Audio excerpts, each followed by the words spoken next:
So we are starting a discussion here about the talk that you gave, Georg. We are all part of Valivenia.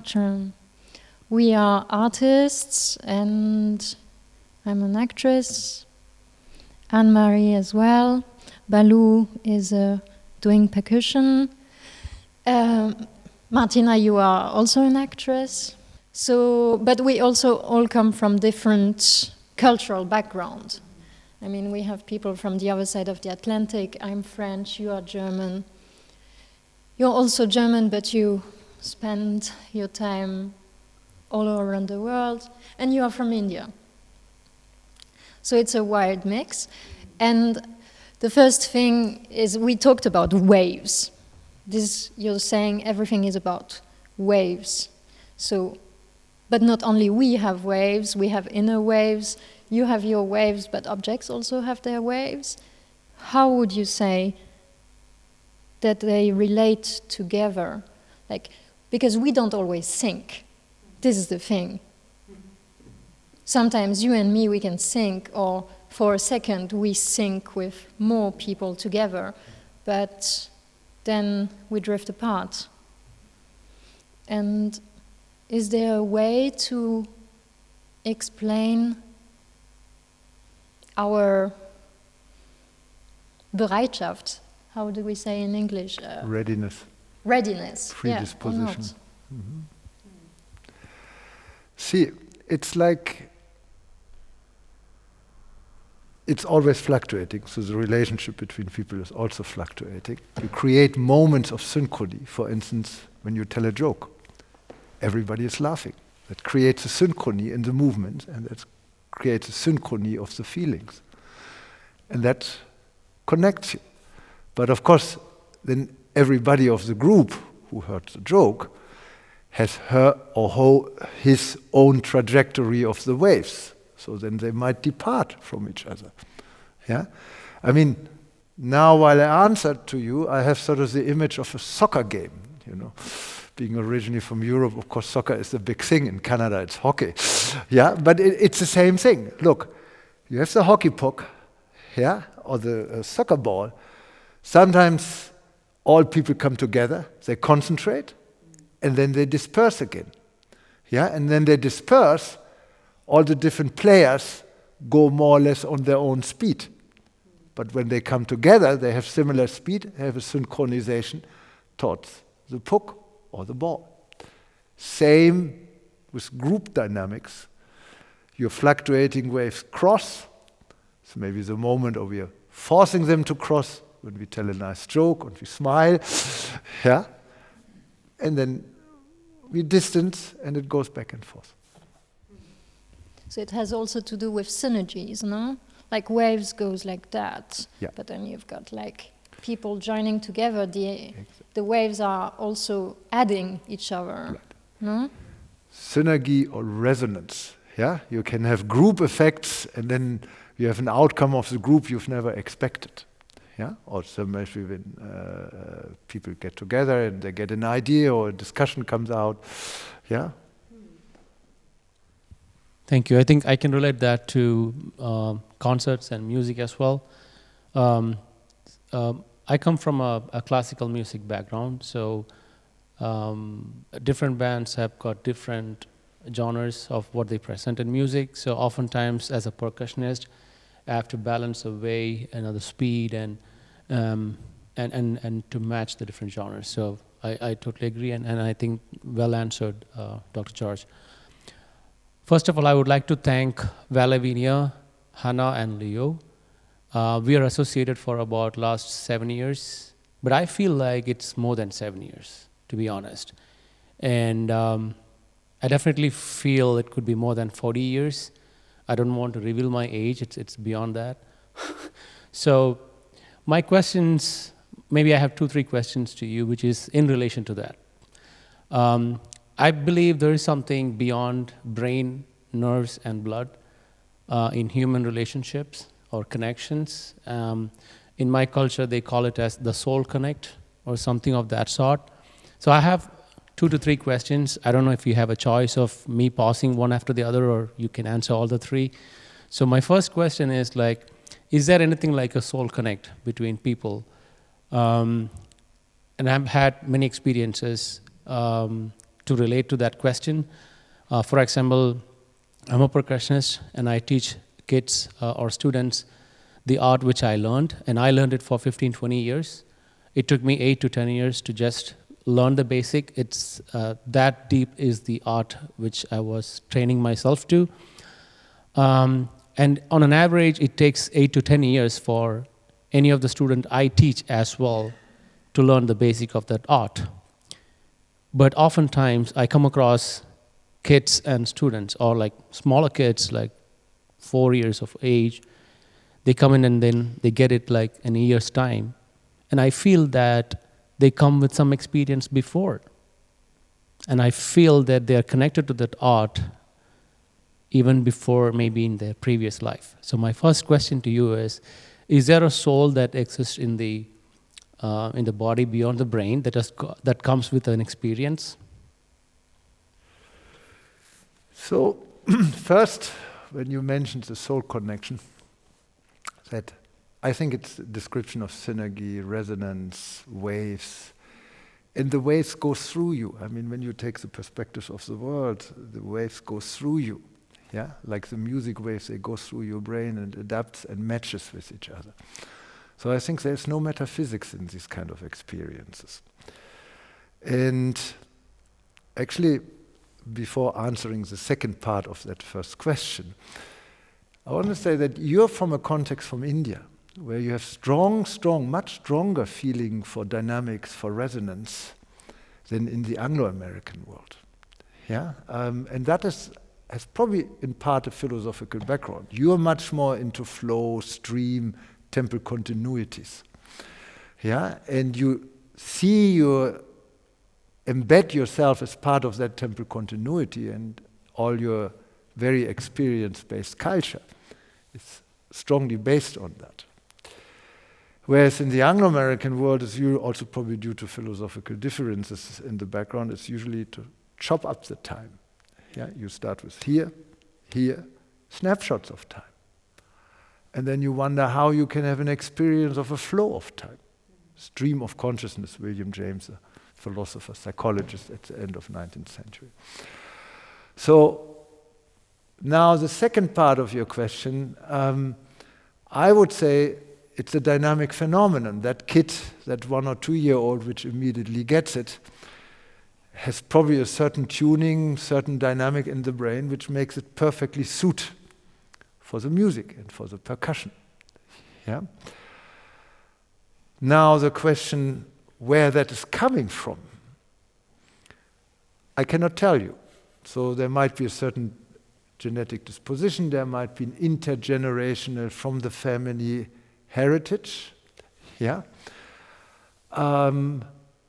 But that, for me, can be explained again in dynamical terms. Yeah? If your parents behave in a certain way, let's say your mother always speaks fast, yeah, very fast, you will probably take that over too. So you might be very much in tune later for faster music. I know that is a little speculative from the scientific point, but what I want to say here is, and that's very important, the point I make, when you don't know something, we tend to assume some kind of entity, particularly in the Western world. So Western philosophy is full of these entities. Oh, there's a special soul, there's a spirit, there's a mind. Yeah? But I say, look, you can have a very normal explanation like dynamic waves, resonance. These are basic phenomena in biology and physics described, and they also apply to the mind. Yeah? And what is now metaphysical, and you assume specific entities, in 100 years we smile and look back and say, oh God, how stupid were we? Yeah? Remember now when you would assume, oh, the earth is flat, you would say, not of, you're crazy. Didn't you read Copernicus? Well, of course the earth is just one planet in the universe, it's not the center. Same with Darwin, the human species is not the center of the universe. Yeah, how stupid were you that we thought that? Same here, there is no we don't need to assume a specific mind to understand this 1 year, the capacities of this 1-year-old one. And my guess is really basic features. Remember the beautiful quote by Tesla, frequency, vibration, energy. In particular music, I mean, percussion is energy. Yeah, I don't need to tell you that. You know this much better than I do. Thank you. Great answer. I have one follow-up question to it. So scientifically, right, when a kid is, before it's born, when a mother is conceiving the child in her womb, I think they start looking for the heartbeat and start looking for the brain development. So as I see that it's developing its heart and brain, is it true that while the child is developing its brain in the mother's womb, is there a capacity for the kid to learn something while he or she is in the mother's womb? And without the complete development of the brain itself, how fast or what level of capacity that kid can learn while she or he is in the mother's womb? You're asking deep questions, yeah, literally. After this, I promise I stop and I pass the mic. But your Indian background, that's where the deep questions come from.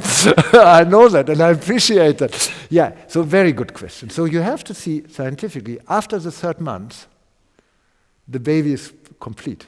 It's just growing in quantity. Oh, wow. All the organs are there.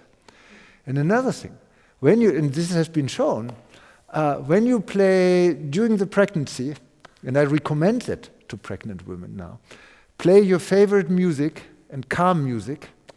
Let's say I'm a big fan of Bach, so to the appropriate people I recommend Bach. Prelude and Fugue is the piano plays. And later, when the kid is nervous, you play Bach, the kid will calm down. Yeah? So this is a clear connection. So how you say, oh, this is metaphysics. No. So because I would assume that the basic connection with your environment is temple. So when you now listen to me, hopefully fully attentive, yeah, when I make these movements, I'm sure that your brain goes with these movements and based on this synchronizes with this movement, and based on that you might decipher the meaning of what I'm saying. So even meaning, semantics, has a temple dimension. We showed that. When you speak slower, you might use more abstract words. When you speak faster, you use more concrete words.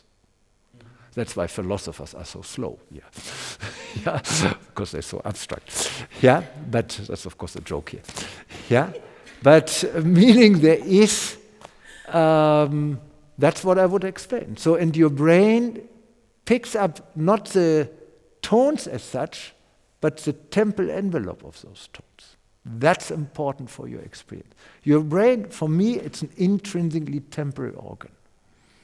Yeah? Thank you.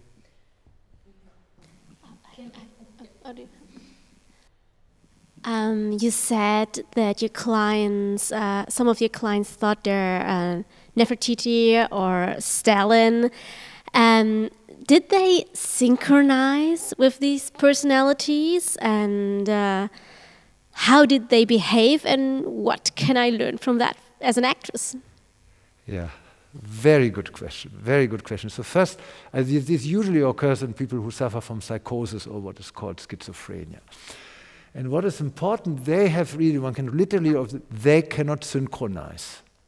Yeah, they always imprecise. Yeah, so when you do this, and I were psychotic, I would sort of delayed answer or slightly inappropriate, you're already moving on, and then I answer later to that. Or suddenly also my inner thought is fragmented. So I would stop and have little thought blocks, as it is called. Yeah, and now when I try to dance, I'm out of tune. I'm sort of completely inappropriate. I'm sort of autistic there on my own because I can't synchronize with the rhythm of the music. Yeah, because my brain, the temple organization is too bits. It's not continuous. Yeah, and cannot synchronize. Earlier psychiatrist Minkowski speaks of a loss of vital contact with reality, which I think is a very nice way, because it tells you how important it is when you now do this. I infer from that that you can follow me. Yeah? But that's an interpretation because I synchronize with that, and then my brain, maybe apparently she seems to follow me. I hope so. Yeah, and so it's primarily temple, and these people really believe that they are Nofretete. So that's the second part of your question, and it is amazing. They really take on the identity of these people. So Nofretete comes in Nofretete dresses. And I remember when I was a very young resident, one of the first patients I saw, so really good start, and you will hear the story. It's very funny and tragic at the same time. So I went, they told me, okay, go to that patient, and he was lying in bed, and white, and had a white skirt, and long hair, and a beard, looked like Jesus. And I tried, may I speak to you? Polite, and because already the atmosphere in the room was, okay, you need to be careful here, something might happen. And may I speak to you? No reply.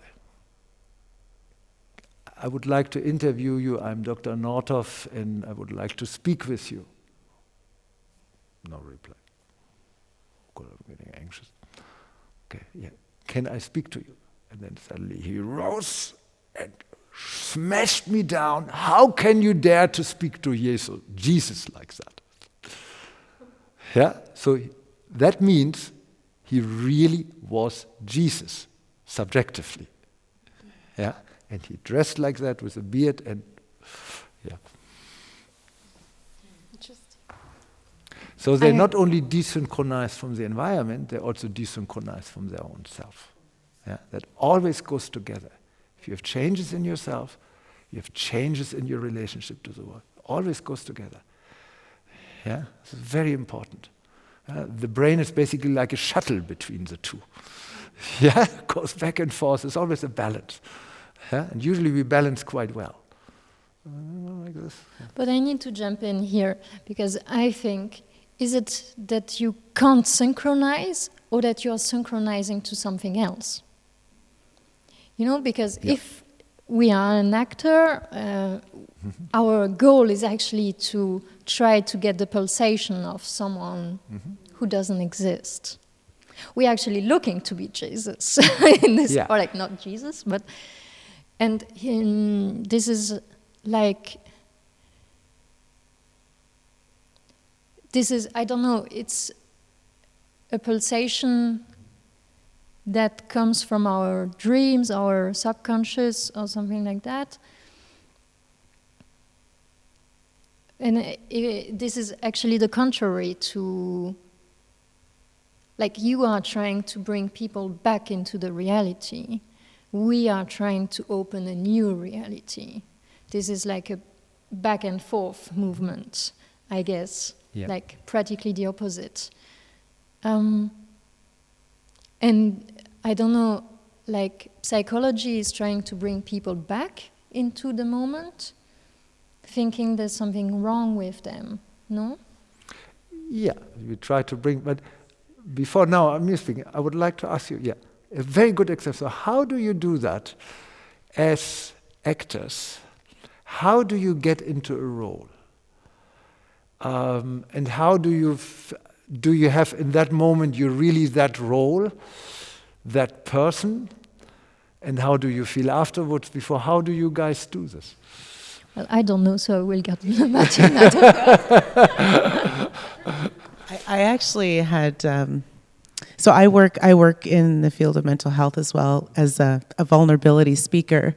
So I talk about my own mental health challenges with burnout and anxiety and depression. So your conversation around the waves made a lot of sense to me.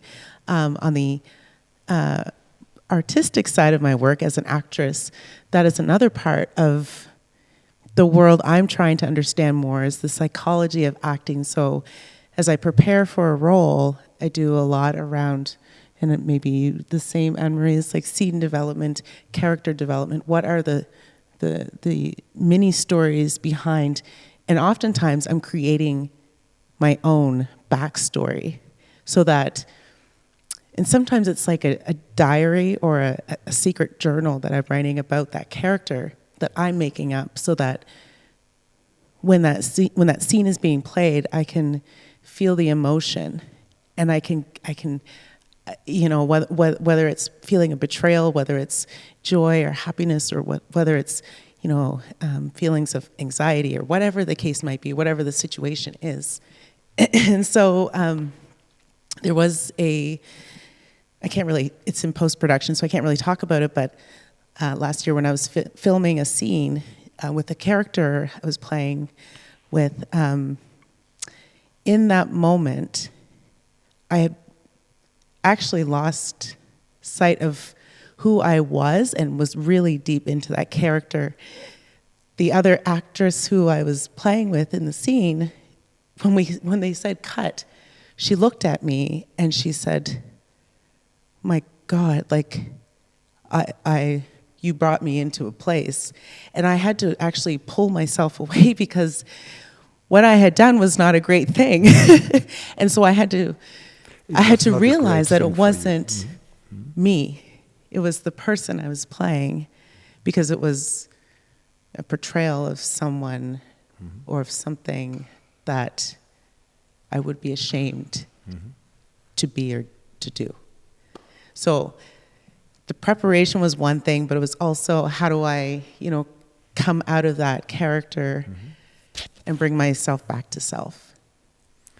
It's a lot. I know. No, I don't even know if there was a question. No. It's very interesting, because you really went deep into the other character. Yeah. So there's always, I mean, even in our own selves, there's always a continuum of self and non-self. We're never 100% self. Yeah. It's always a balance. And I guess the way you describe it, you really went onto the other side, from the self to the non-self / the character. So now my question, while you were describing this, and of course, and that can go too far. In psychotic, the kind of thing, they go too far. Yeah? So they go completely to the other extreme. Yeah? So it's always a continuum. That's important. So now my question goes again back to you. I'm sure you share similar experience. At certain roles you really like, you really get into it, and other roles, okay, they stay more on the surface. What is the difference? Why do you get into certain roles deeper and others not? Where you see a certain connection to your own self, where you say you could sort of sympathize with that role, whereas with others you're not as close personally. This is a question. I think sometimes it's fantasy, even having the opportunity to be someone who you like, or maybe that society would deem you as, you know, inappropriate, or, you know, not acting or being at a certain standard. So sometimes there's kind of like that feeling of, I want to go against the grain. And in this character, I have the opportunity to do that in a safe way without being judged by, I don't know, I'm throwing things out here. But as a psychoanalyst, I would say, see, living out of your unconscious fantasies. Yeah, that's what they would say. Yeah. But I mean that acting, I could imagine, strongly driven by your unconscious. Yeah, and for me, the unconscious, as I said, is spatio-temporal. So from the acting perspective, you know, I have little experience in acting, but I totally accept. I think it's about the affinity towards the role you want to play and be with that, and then to come back. Maybe that counts to how much of that you want to go deep into that. Right. But I could relate that to our real life, because I think if I compare myself, I'm probably a multifaceted person. Means like I have a normal consulting job in software.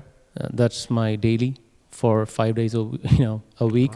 But I go and perform and do concerts over the weekend, or I have jamming sessions or music sessions towards the evening. and I'm a family man during the weekend, so I wear multiple faces and I go through multiple characters in myself when I wear those different responsibilities and hats.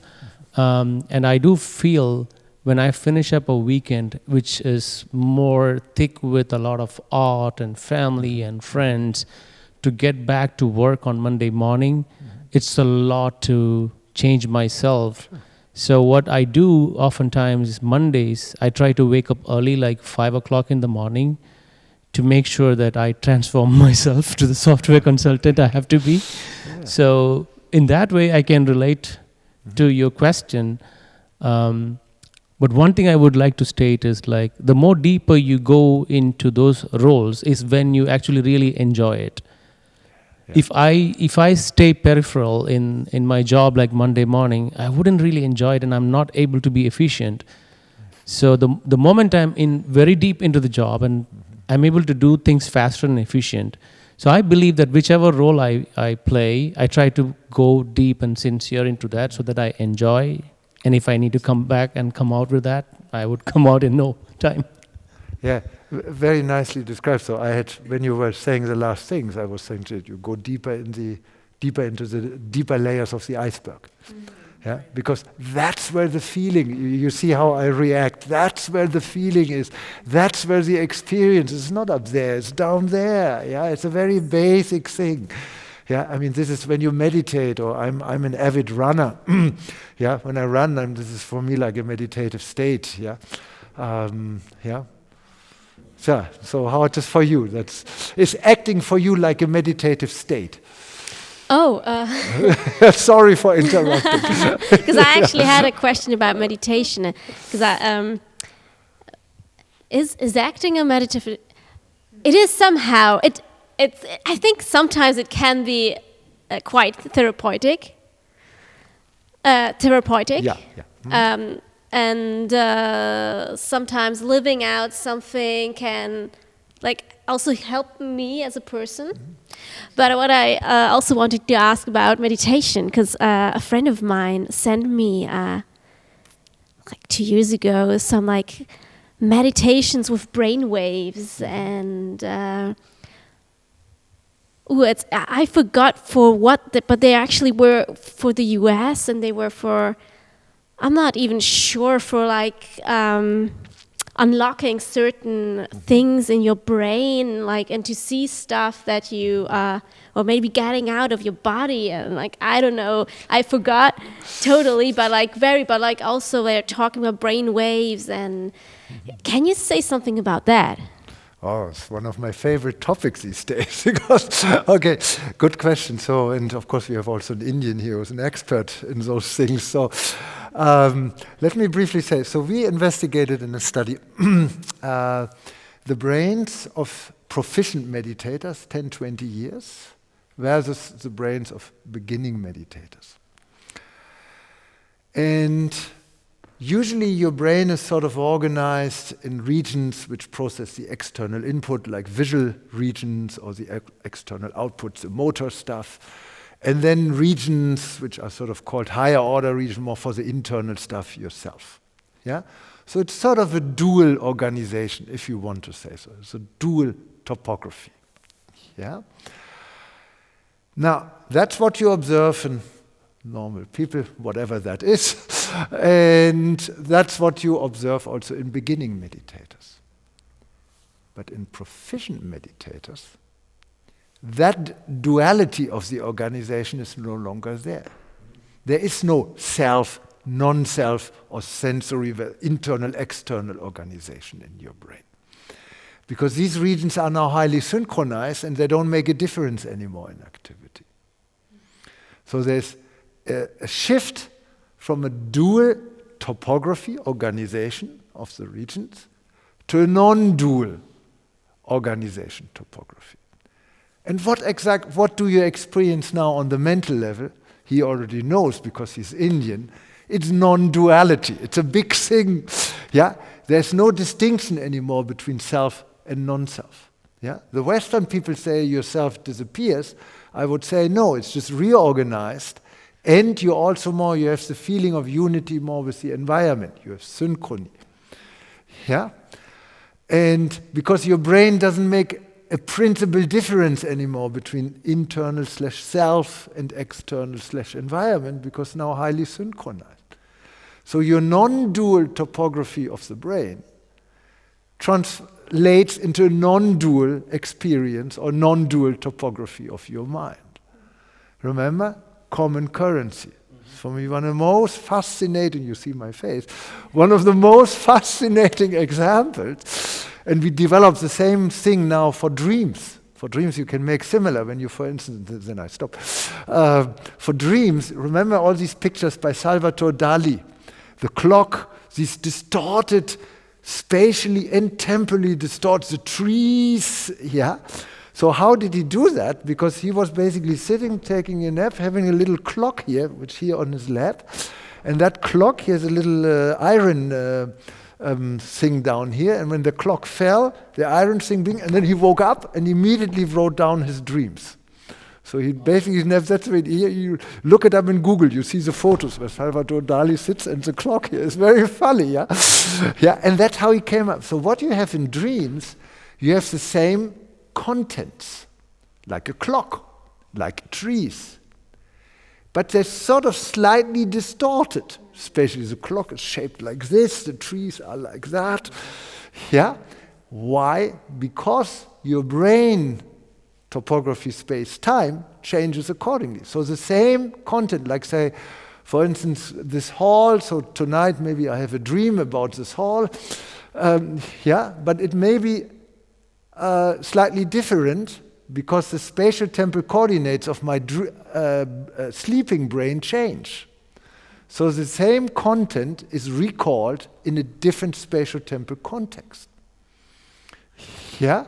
And you can literally measure that. And that's your experience.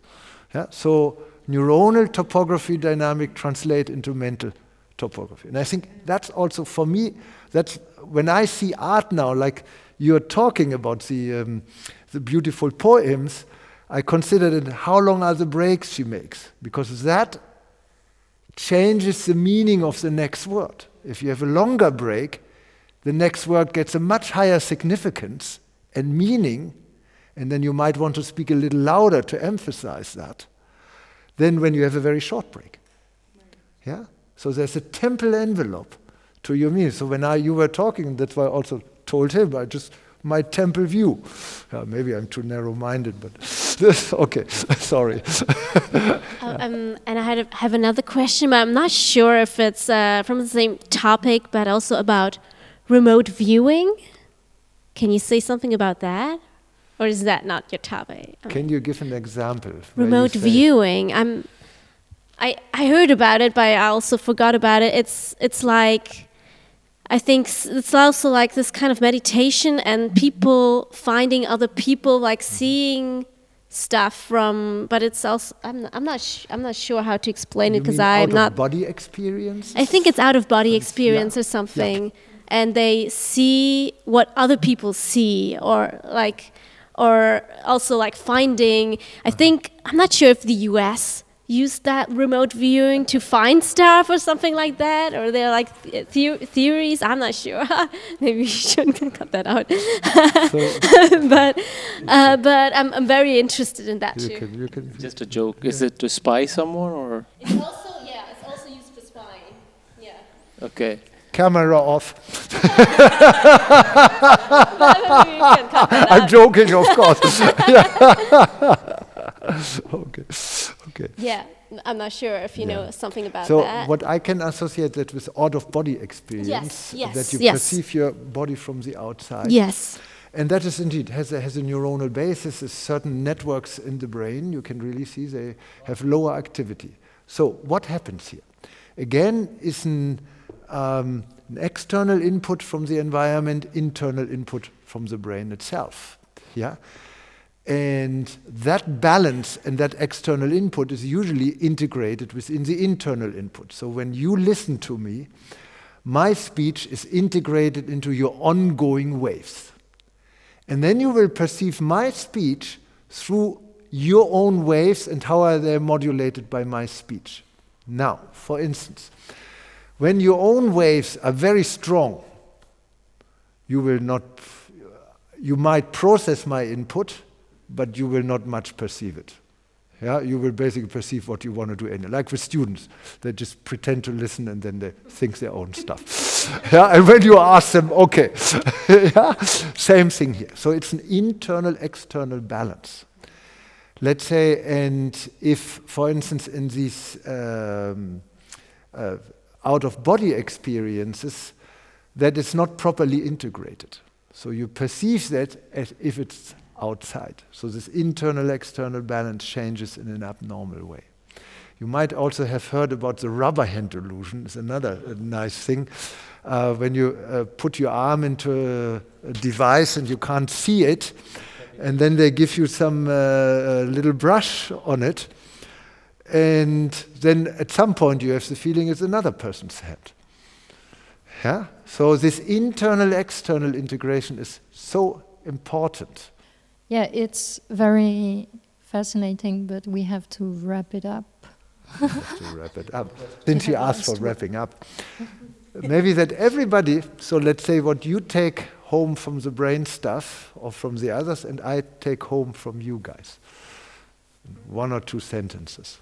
I always ask myself why we do art, and why I do art, why we do art, why I continue to do that, because it is for me always a very painful experience, and it's with this belief that this can bring something better into the world. And I think it's a new angle on my perception and a new way to try to be more aware of the others, to also get this reminder how we pulsate together. This is what I take home. Yeah, for me, it's kind of the same to be more conscious about how we resonate with each other, to listen more to the environment and to create something together, like a kind of togetherness. And so I would like to start with a quote which I've learned during my school time. It's from a very deep philosopher person named Swami Vivekananda. It always resonated in me. He said, education is a manifestation of perfection already in you. Means like you're not learning anything new, but you're trying to confirm some things which your brain is understanding. So the key takeaway for me from this conversation and your talk and the whole experience is an affirmation to a lot of things which I could relate to. And one thing which struck me is your example of the sea surfers watching the waves. That was news to me, but I could relate that to my either the art or concert. I prepare myself. So just to complete the circle of thought, you said the surfers watch the sea waves for some time before they go into the sea to make sure that they understand the rhythm of the waves. Similarly, the affirmation and the confirmation I got from these sessions is like, yeah, I mean, I do prepare myself for concerts. I do research about the artist I'm going to play with so that I understand what's their ups and downs and the rhythmic pattern which should be matching them. So, and I prepare myself to that. So that was interesting to correlate and a lot of such examples. So going back to the quote, it's a manifestation of perfection which is already in us. Thank you so much. That's lovely. I've taken a lot away and I've made a lot of notes during your presentation, and I think for me, similar to Balu, is the idea of the waves and the slow waves and the fast waves. And when you first mentioned it, it took me back to the ocean at home, where I would often go to the ocean as a grounding place when I'm feeling anxious or just needing to find stability in my brain. And so when you had mentioned about the slow thoughts in relation to depression and the fast speeding thoughts in relation to anxiety, it brought a different perspective to me in terms of some of my own mental health challenges I've had in the past. So that was very poignant, and it was very impactful. So, but the ocean will always be my place of peace. And so I get to see it from another perspective and understanding of how those waves can manifest through my thoughts and thinking, and how I communicate and receive information. So thank you. Thank you. So, Yeah. not yet. Okay. Yeah, so I don't, yeah. Oh, it doesn't. So, I don't need it. Thank you. So same on my side. So first, I'm really very much moved by the dialogue, that you really listen to the stuff, which is completely science, I don't know, completely out of your domain. So only to the way. Yeah, see, that's the only thing we can listen to anyway. So, but it's really, so I'm really moved and very grateful for that. And as you see, I mean, I really use the paintings, and also my partner is a composer, so I hear a lot of music and at home. I really learn from music and artists. Yeah, and so now today, I mean, for music, I'm already would have liked to ask more about the percussion and about also the acting, because it's a very, you brought the psychotic feature. Why aren't you guys not all psychotic? Yeah, so We have a very dark life yeah, as actors. so it's amazing. That really makes me think, what on earth? Because that also tells me about certain mechanisms. You see, I'm really interested in the brain, as you probably figured, yeah. So I really want to understand brain-mind stuff. And how do you do this, that you don't become psychotic? Yeah, so there must be certain features in the brain. So this is where I can learn from you, yeah, from your experience and your mechanisms which you use. Yeah, so the dialogue is both ways, and I think it's very important. Yeah, it's not just that the neuroscience, we explain here neuroaesthetic and blah, blah, blah. No, it's also the other way, because you guys, you don't know the brain. Yeah, so you somehow know it much better than I do. Yeah, so thank you very much. Yeah. Yeah. Yeah.